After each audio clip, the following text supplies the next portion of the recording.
자, 주님의 말씀 앞에서 굳게 설 수 있는 우리 불가리아 남선교회를 다시 한번 격려의 박수, 감사의 박수 하시겠습니다. 네, 어느 때보다 준비된 모습이 너무나 인상 깊었습니다. 너무나 감사합니다. 잠깐 기도하고 말씀 전하겠습니다. 하나님, 주의 말씀 앞에서 굳게 서자는 하나님, 그 말씀을 따라서 시간 주의 종이 온전히 주의 말씀만을 전하기를 간절히 소망합니다. 또한 우리 모든 성도들이 주의 말씀 앞에서 온전히 겸손하게 서기를 간절히 소망합니다. 그래서 우리의 마음판에 하나님 말씀이 새겨질 수 있는 복된 시간 될 수 있도록 하나님께서 인도하여 주시고, 주의 입으로부터 나오는 그 주의 말씀의 씨앗을 받아 30배, 60배, 100배 결심해질 수 있을 만한 우리의 마음판 될 수 있도록 하나님께서 은혜를 허락하사 하나님 마음을 시원케 해드리고 하나님의 기쁨이 될 수 있는 복된 성도의 삶을 살아갈 수 있도록 하나님께서 은혜의 은혜를 더하여 주시옵시고, 정말 이 시간 계시의 영을 주님께서 허락하사 하나님 말씀을 온전히 우리 모두가 깨달을 수 있도록 주께서 은혜의 은혜를 더하여 주시옵소서. 우리 가운데 임하실 주의 성령을 찬양하고 주 예수 그리스도 이름으로 간절히 축복하며 감사하기도 올립니다. 아멘. 오늘 본문을 본문을 좀 분명히 이해하기 위해서는 오늘 본문 앞에 나오는 이야기를 좀 먼저 좀 이해를 해야 합니다. 그래서 오늘 본문 앞절에 있는 말씀 마태복음 19장 27절에서 16절에서 30절까지의 말씀을 한번 읽어보고, 그리고 나서 제가 말씀을 좀 증거하도록 하겠습니다. 마태복음 19장 16절에서 30절까지의 말씀입니다. 저와 한 절씩 교독하고 마지막 절은 함께 읽도록 하겠습니다. 제가 먼저 읽겠습니다. 16절부터입니다. 19장 마태복음. 어떤 사람이 주께 와서 이르되 선생님이여, 내가 무슨 선한 일을 하여야 영생을 얻으리이까?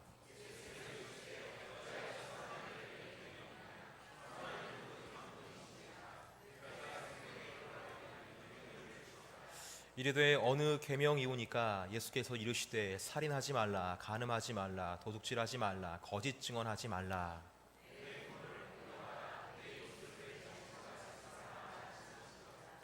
그 청년이 이르되 이 모든 것을 내가 지켜 싸운데 아직도 무엇이 부족하니이까?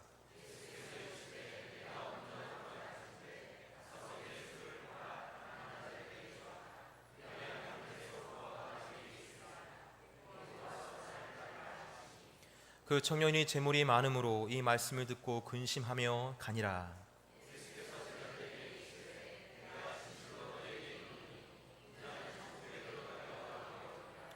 다시 너에게 말하노니 낙타가 바늘기로 들어가는 것이 부자가 하나님의 나라에 들어가는 것보다 쉬우니라 하시니,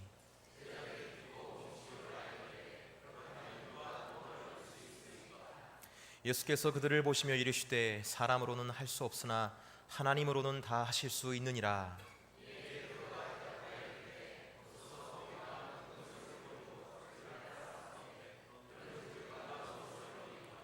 예수께서 이르시되 내가 진실로 너희에게 이르노니 세상이 새롭게 되어 인자가 자기 영광의 보좌에 앉을 때에 나를 따르는 너희도 12보좌에 앉아 이스라엘 12지파를 심판하리라.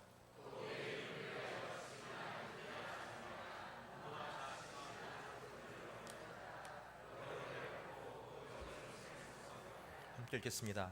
그러나 먼저 된 자로서 나중되고 나중된 자로서 먼저 될 자가 많으니라. 아멘. 오늘 아까 전에 읽은 본문 앞에는 영생을 얻는 방법을 알기 위해서 예수님께 나온 부자 청년의 이야기가 나옵니다. 여러분 잘 아시는 이야기죠. 청년은 예수님께 여쭙습니다. 선생님, 제가 무슨 선한 일을 하여야 영생을 얻을 수 있겠습니까? 이렇게 물어봐요. 이 청년의 물음으로 봤을 때 참 성숙한 청년인 것 같습니다. 요즘 같으면 입시니 취업이니 결혼이니 이런 문제들로 청년들이 골머리를 앓고 있을 텐데, 오늘 본문에 나오는 청년은 하나님에 대해서, 그리고 하나님과 함께 누리는 그 영원한 삶, 영생에 대해서 고민을 하는 걸 보면은 참 보기 드문 청년인 것 같습니다. 이 청년의 질문, 내가 무슨 선한 일을 해야 영생을 얻을 수 있냐라는 이 질문에 예수님께서는 먼저 이렇게 대답하시는 것을 볼 수가 있습니다. 어찌하여 선한 일을 묻느냐? 선한 이는 오직 한 분이다 라고 말씀을 하세요. 예수님께서는 이 답변을 통해서 청년에게 무엇인가를 말씀하시고 싶으셨던 것입니다. 그것은 너는 선한 일을 할 수 없다라는 것입니다. 선한 일을 하려고 하겠지만 너는 선한 일을 할 수 없다. 왜 그렇습니까? 선한 분은 누구밖에 없기 때문에 그렇습니까? 하나님 한 분밖에 없기 때문에 그렇다는 것이죠. 선한 분은 하나님밖에 없기 때문에 네가 선한 일을 하고 싶어 하지만 선한 일을 할 수 없다는 것을 지금 다시 한번 깨닫게 해주시는 것입니다. 사랑하는 성도 여러분, 계명을 잘 지킬 수 없는 것 때문에 어려워하시는 분들이 있는 줄 압니다. 저하고 이제 문자나 전화나 아니면 만나서 얘기하는 것 중에 목사님 말씀, 담임 목사님 말씀 분노하지 말아라 이런 말씀하시잖아요. 그런 말씀 보면서 지키기가 너무 어려워요 이렇게 말씀하시는 분들이 좀 있는 걸로 알고 있어요. 불가능하다, 너무 지키기 어렵다. 근데 여러분 그 말이 맞습니다. 왜냐하면은 우리 안에 선한 것이 없기 때문에 그렇습니다. 저번 주 그래서 말씀 뒤에서 나왔던 찬양이 뭐였습니까? 복음성가가 주님 마음 내게 주소서라는 찬양이었는데요. 그 찬양 처음에 고백했던 게 뭐냐면 보소서 주님 나의 마음을 선한 것 하나 없습니다 라는 고백으로 시작을 한다는 거예요. 여러분 우리가 완전하다면 우리에게 정말 하나님이 필요 없을 수도 있습니다. 우리가 온전하다면 하나님도 필요 없고요, 하나님의 은혜도 필요 없을 것입니다. 오히려 우리가 연약하기 때문에 말씀이 있는 것이고, 우리가 연약하기 때문에 예수님이 이 땅에 오신 것이며, 우리가 연약하기 때문에 성령께서 도우시는 줄 믿으시기를 바랍니다. 그래서 우리의 연약함을 여러분 축복으로 여기실 수 있는 저와 여러분들을 간절히 소망합니다. 그리고 이 연약함을 가지고 하나님 앞에 나올 수 있는 저와 여러분 되기를 간절히 소망합니다. 이렇게 예수님은 자신이 선한 일을 할 수 있다고 생각하는 청년의 오류를 지적해 주시고 영생을 얻을 수 있는 그 방법을 이어서 말씀을 해주십니다. 예수님은 영생을 얻을 수 있는 방법에 대해서 무엇을 말씀하시나요? 마태복음 19장 17절 말씀을 한번 읽어볼게요. 읽겠습니다. 시작. 예수께서 이르시되 어찌하여 선한 일을 내게 묻느냐? 선한 이는 오직 한 분이시라. 내가 생명에 들어가려면 계명을 지키라. 선한 일을 하려면 계명을 지켜라라고 말씀을 하세요.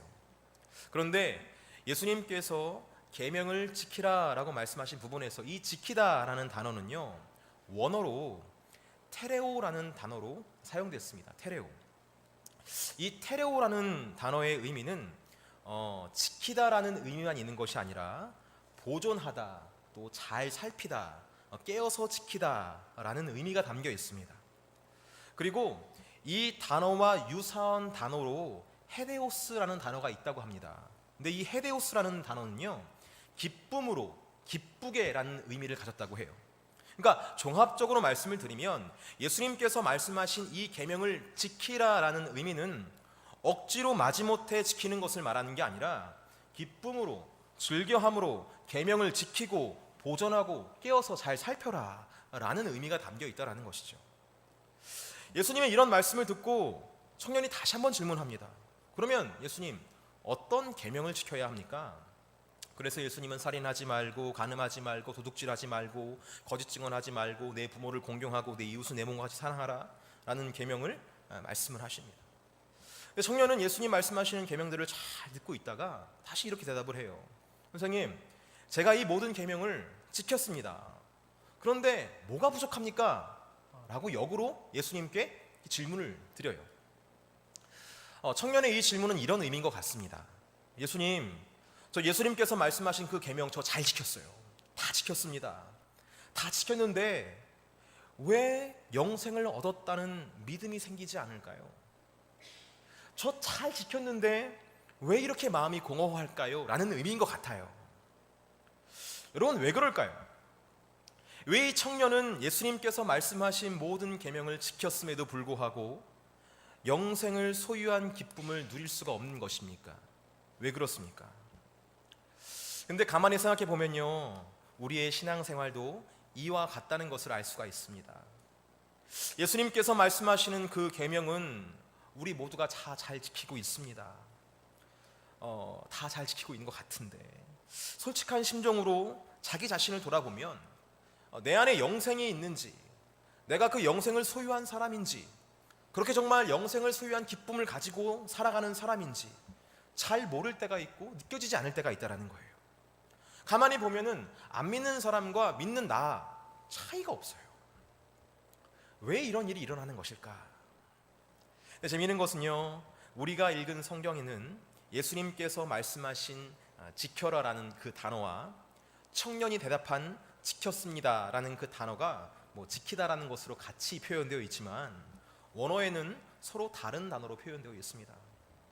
예수님께서 지켜라라고 하신 말씀은 아까도 언급했듯이 테레오라는 단어로 기쁨으로 지키고 기쁨으로 보존하고 기쁨으로 잘 살피는 의미라는 지키는 것이지만 이 청년이 지켰습니다라는 단어로 쓰인 것은 테레오라고 쓰지 않고요, 휠라소라는 단어로 썼어요.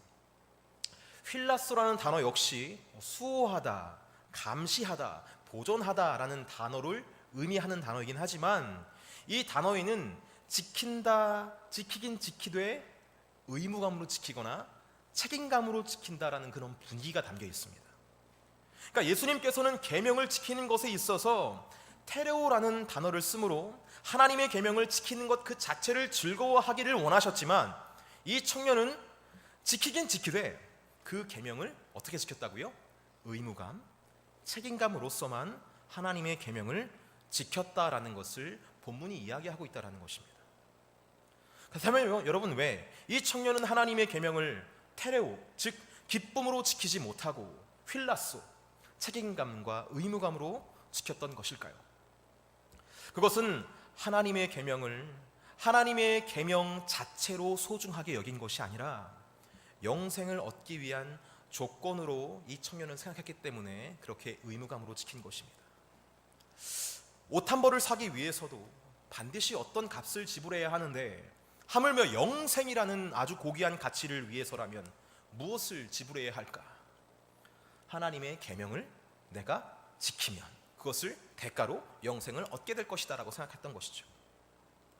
여러분, 우리는 여기서 계명을 지키는 데 있어서도 하나님의 의도와 우리의 마음가짐이 다를 수 있다는 사실을 발견하게 됩니다.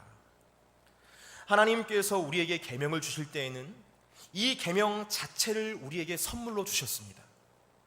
이 계명을 받았다는 것 그 자체가 특권이 있다는 것이거든요. 하나님의 백성들만 이 계명을 받는 것이지 이방인들은 이 계명이 허락되지 않았습니다. 그래서 우리는 이 계명을 받은 것 그 자체로 기뻐해야 한다는 거예요. 하나님께서 우리에게만, 믿는 사람에게만 계명을 주셨거든요. 이것이 바로 우리의 특권이라는 것입니다. 그 특권이 뭘 말하는 것일까요? 우리는 피조물로서 나의 인생이 어느 방향으로 가야 할지 잘 몰라요. 우리는 지음받은 존재이기 때문에, 모든 것을 알지 못하기 때문에 우리는 어디로 나가야 될지, 내가 어떻게 살아야 될지 잘 모른다는 것이죠. 하지만 이런 우리를 불쌍히 여기셔서 방향을 제시할 수 있는 어떤 그 질서, 말씀을 주셨다는 것입니다. 하나님께서. 이게 특권 아니겠습니까? 그래서 우리는 이 말씀의 이 지도를 통해서 하나님의 은혜에, 하나님의 성품에, 하나님의 계획에, 하나님의 생명에 인도함 받을 수 있게 되었고, 참여할 수 있게 되었고, 그 생명에 머물러 있을 수 있게 되었어요. 그렇다면 우리는 그 말씀 자체만으로도 기뻐할 수 있어야 한다는 것입니다. 이제는 더 이상 어둠 속에서 헤맬 필요가 없기 때문에 할렐루야, 너무 감사합니다, 나에게 말씀을 주셔서 너무 감사합니다 라고 여길 수 있어야 한다는 거예요. 계명은 하나님께 나아가는 징검다리니까 징검다리를 밟으면서 얼마나 기쁘겠습니까? 하나님께 나아간다, 하나님께 나아간다, 나아간다, 하나님과 가까워진다, 가까워진다. 그 계명을 지키는 자리 그 자체가 하나님께 나아가는 길이기 때문에 기쁨이 될 수밖에 없다는 거예요. 여러분, 직장인들이 가장 좋아하는 길이 어떤 길인 줄 아십니까? 직장인들이 가장 좋아하는 길, 꽃길을 가장 즐거워할까요? 퇴근길을 가장 즐거워합니다. 할렐루야. 직장인들이 가장 좋아하는 길은 퇴근길이에요. 점심 먹는 길일 수도 있겠습니다. 퇴근길을 가장 즐거워하죠. 아직 집에 도달하지 않았어도 퇴근하는 그 길 자체가 너무나 즐거운 거예요. 계명을 지키는 길은 바로 이와 같습니다. 하나님의 완성된 나라에 아직 도착하지는 않았지만 그 길이 하나님의 나라와 가까워지는 길이기 때문에 그 길을 걷는 것 자체가, 그 계명을 받는 것 자체가, 그 계명을 실천하는 것 자체가 기쁜 것이라는 것이죠. 그래서 그 계명을 살필 수밖에 없고 그 길을 살필 수밖에 없는 것입니다.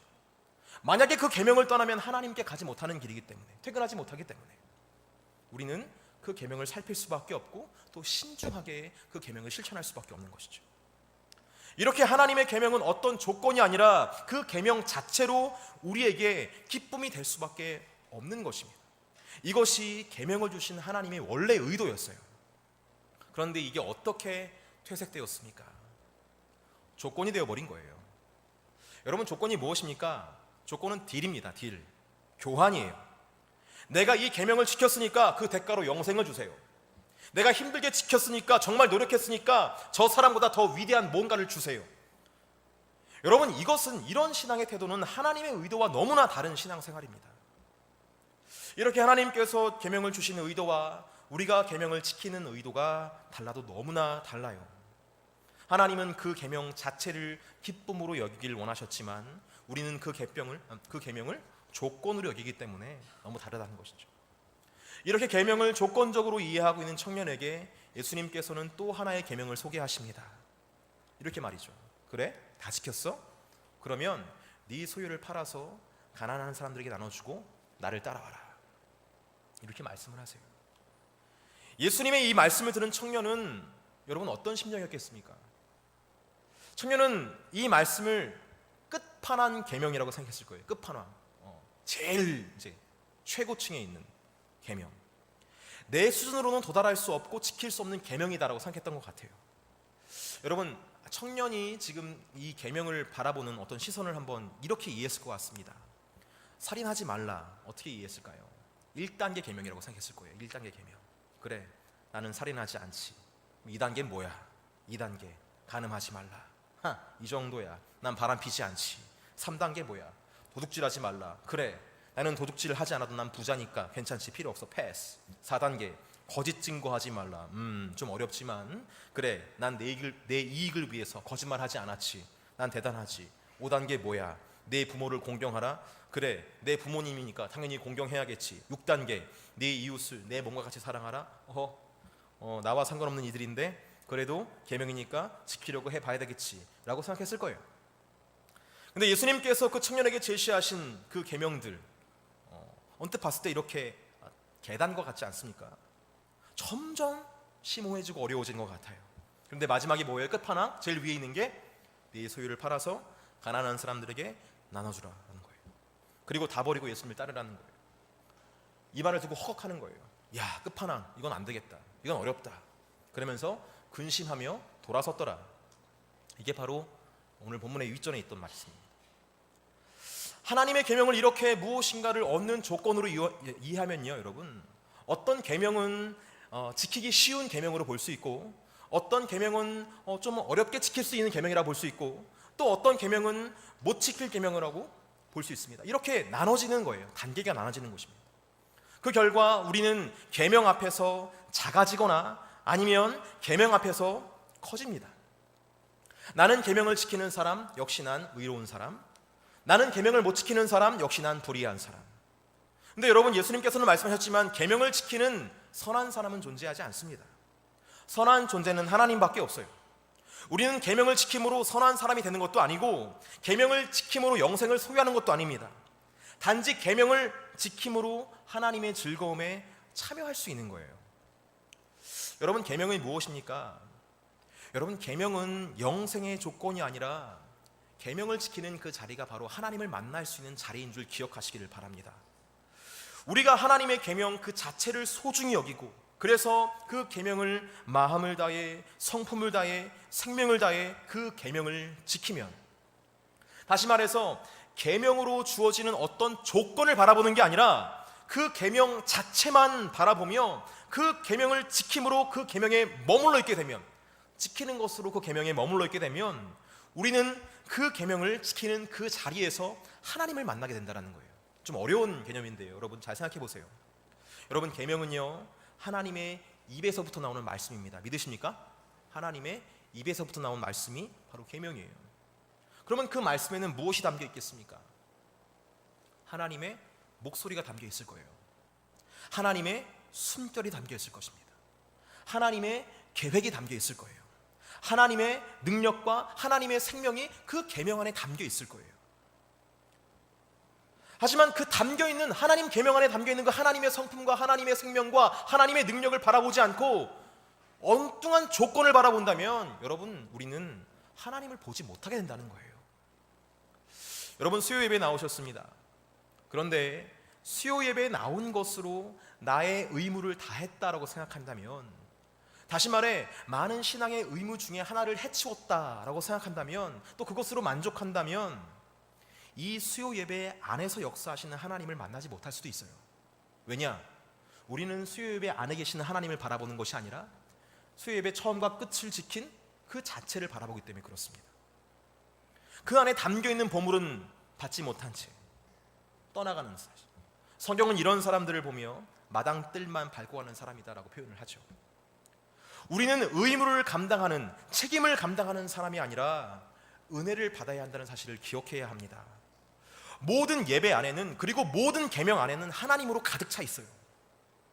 계명으로부터 얻어지는 어떤 조건, 어떤 선물을 바라보는 것이 아니라 하나님의 계명 그 자체를 바라보고 하나님의 계명을 지킴으로 그 안에 계신 하나님을 만날 수 있는 저와 여러분 되길 간절히 소망합니다. 여러분, 하나님 만나면 어떻게 되는 줄 아십니까? 또 만나고 싶어요. 여러분, 좋아하는 사람 만나면 어떻습니까? 또 만나고 싶잖아요. 마찬가지입니다. 그러면 우리는요, 그 계명을 지킴으로 하나님 만나게 되면 또 다른 계명을 지키고 싶어 합니다. 왜냐하면 그 또 다른 계명을 통해서 우리는 하나님 만날 수 있기 때문에. 그리고 그 계명을 지킬 때 또 하나님 만나면 또 다른 계명을 지키고 싶어 합니다. 이런 과정 속에서 계명 지키는 것이 즐거워지고 재미있어지는 것이죠. 이런 과정 속에서 우리의 신앙이 자라나게 되는 거예요. 하나님은 말씀이라는 통로로 우리를 찾아와 주십니다. 계시라는 의미가 바로 이런 거예요. 말씀이라는 계시 안에서 우리는 하나님 만날 수 있잖아요. 그 말씀을 지키고 그 말씀 안에 머물러 있는 사람들을 하나님께서는 만나 주신다는 거예요. 그 만남이 너무나 달콤한 만남이기 때문에 우리는 그 만남을 사모할 수밖에 없습니다. 이렇게 하나님께서 말씀을 통해서 우리를 달콤하게 만나 주시기 때문에, 그리고 그 달콤한 만남을 사모하여 또 다른 계명을 사모하기 때문에 이런 과정을 염두에 두시고 예수님께서는 이렇게 말씀을 하시는 거예요. 사람으로는 할 수 없지만 하나님으로는 할 수 있다. 하나님이 주시는 달콤한 안에서 너희가 계명을 지킬 수 있다. 이런 말씀을 하시는 거예요. 사람은 자신의 힘과 능력으로 하나님과의 달콤한 만남을 성사시킬 수 없어요. 하지만 하나님은 그 만남을 달콤하게 하시는 능력이 있으시는 분이십니다. 바로 말씀, 그 계명 안에서 그렇게 우리를 만나 주시는 거예요. 예수님께서 그 떠나가는 청년의 뒷모습 보시고 이렇게 말씀을 하십니다. 부자는 천국에 들어갈 수 없다. 차라리 낙타가 바늘귀에 들어가는 것이 부자가 천국에 들어가는 것보다 쉽다. 여러분, 이 부분 좀 웃자고 하는 얘기입니다. 웃어주시길 바라요. 어떤 분은 이 말씀을 강남에서 전할 수가 없대요. 강남에 전할 수 없대. 부자는 천국에 들어갈 수 없다. 차라리 낙타가 바늘귀에 들어가는 것이 부자가 천국에 들어가는 것보다 쉽다. 이 말씀을 강남에서 전할 수 없다. 이렇게 말씀하시더라고요. 왜냐하면 강남은 부자니까 부자들한테 이 말씀 전하면 시험 받는다라는 것이죠. 웃자고 하는 얘기입니다. 근데 여러분, 그러면 반대로 가난한 사람은 천국에 무조건 통과합니까? 만약에 이렇게 말씀을 이해하고 있다면, 즉 부자는 천국에 들어가지 못하고 가난한 자는 천국에 들어간다, 이렇게 이분법적인 사고로 이해하고 있다면 이건 역시 천국을 어떤 조건적인 선물로 이해한 것이나 다름이 없습니다. 부자라는 조건 탈락, 가난함이라는 조건 예스, 패스, 이런 거죠. 이런 이해는 예수님의 이해와 배척이 됩니다. 본문에서 말하는 부자는 어떤 사람인가요? 본문에서 말하는 부자는요, 조건적인 거래에 아주 능한 사람을 부자라고 합니다. 다시 말해 자신의 노력으로 못하는 게 없는 사람, 자신의 노력으로 자신이 원하는 것을 소유해 봤던 사람, 자신의 노력으로 많은 것을 얻어봤던 사람, 이 사람이 부자입니다. 그렇게 자신의 노력으로 조건을 충족시켜서 많은 것을 얻어봤던 그런 경험이 있는 사람, 인생에서 그렇게 승리해봤던 사람들은 매사에 그런 방식으로 뭔가를 얻으려고 할 거예요. 비록 천국이라 할지라도, 비록 영생이라 할지라도 내가 노력해서 조건을 충족시키면 얻을 수 있게 된다.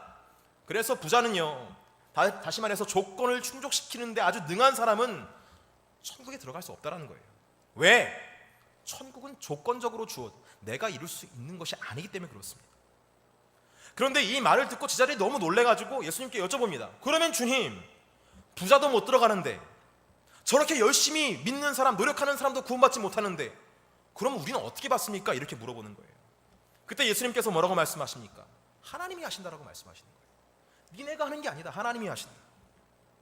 너희들의 의지와 어떤 조건을 충족했을 때 구원을 받는 게 아니라 하나님의 계명 안에서 하나님을 만나다 보면 하나님이 너희를 바꾸시고 하나님이 너희를 영생으로 인도하신다. 구원은 이렇게 너희들이 하는 것이 아니라 하나님의 은혜 안에서 이루어진다는 것을 이야기하는 것입니다. 그런데 이때 베드로가 손을 딱 들면서 얘기하는 거예요. 이렇게 말씀을 하셨는데 오늘 본문 27절입니다. 27절 한번 읽어볼까요? 읽어보겠습니다. 시작. 이에 베드로가 대답하여 이르되 보소서, 우리가 모든 것을 버리고 주를 따라 싸운데 그런즉 우리가 무엇을 얻으리까? 베드로의 이 말의 결론은요, 여러분, 예수님의 말씀을 아직도 이해하지 못하는 모습을 보이고 있는 거예요. 사람은 천국에 들어가는 조건에 부합할 수 없다.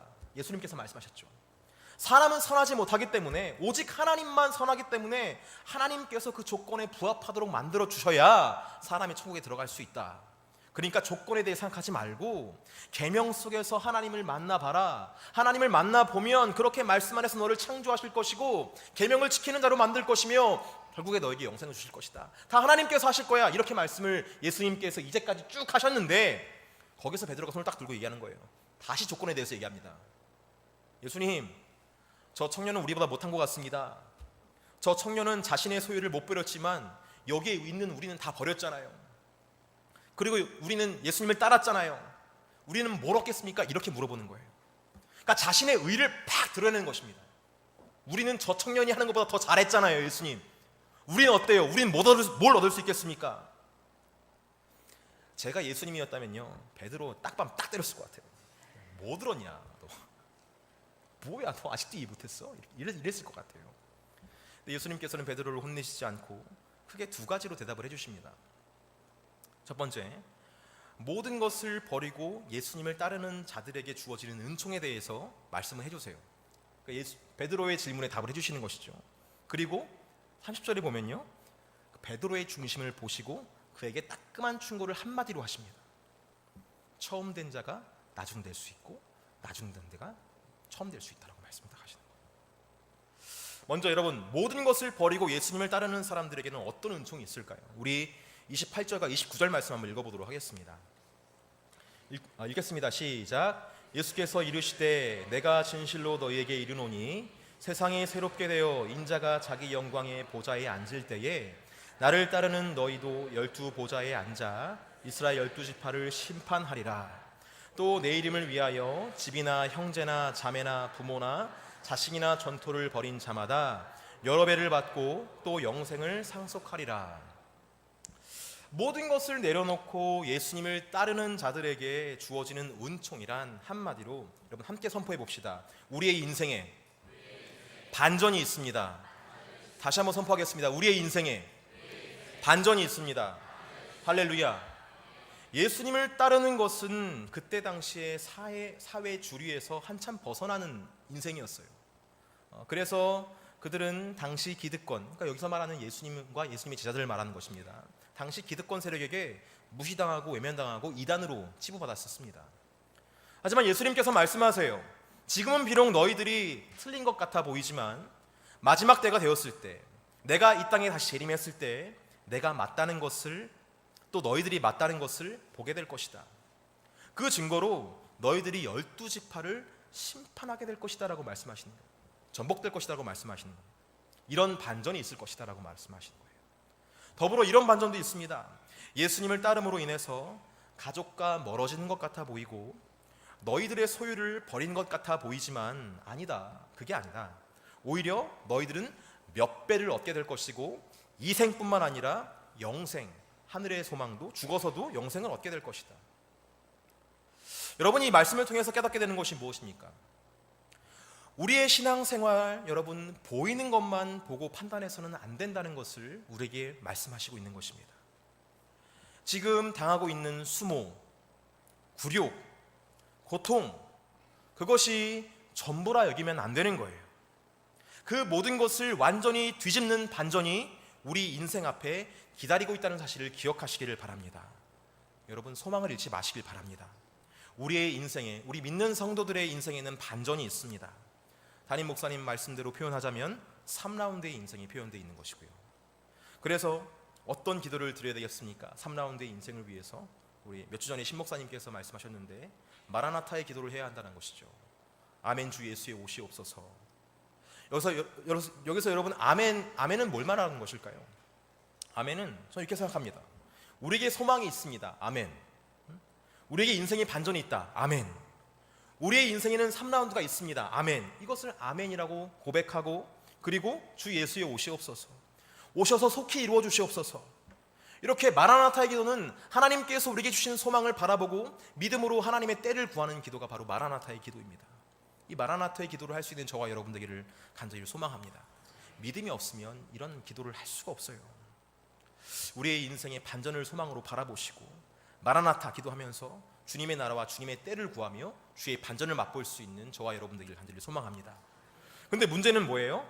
이런 반전이 예수님을 따르고 그런 사람들에게 반전이 있기는 한데, 처음 된 자가 나중이 될 수 있고 나중된 자가 처음이 될 수 있다는 거예요. 이것이 우리를 떨리게 한다는 것입니다. 여러분, 여기서 처음 된 자는 누구를 말하는 것일까요? 처음 된 자는 베드로와 그의 제자들을 말합니다. 그럼 나중된 자는 누구일까요? 근심하며 떠나가는 청년이 바로 나중된 자라고 저는 여깁니다. 예수님은 지금 베드로에게 경고하시는 거예요. 베드로는 말 그대로 그 청년보다 먼저 자신의 소유를 다 팔고 예수님을 쫓은 처음 된 사람입니다. 그런 의미에서 처음 된 사람이에요. 그런데 그렇게 처음부터 예수님을 따랐던 사람인데 어떻게 하고 있습니까? 지금 아직도 못 깨닫고 있어요. 아직도 자기의 힘으로 모든 것을 내려놨다고 생각을 하고 있고, 아직도 자기의 의지로 자기가 예수님을 따르고 있다고 생각하고 있는 거예요. 그래서 의기양양하게 예수님 앞에서 이렇게 얘기하는 거 아니겠습니까? 주님, 저는 저 청년보다 먼저 모든 소유를 내려놨고 예수님을 따랐는데 저에게는 무엇이 약속되어 있습니까? 무엇을 얻겠습니까? 라고 물어보는 거예요. 여전히 자신의 노력으로 뭔가를 얻어보려고 하는, 자신의 노력에서 대가를 찾으려고 하는 그런 신앙에 머물러 있는 것을 볼 수 있습니다. 처음부터 예수님을 따랐는데.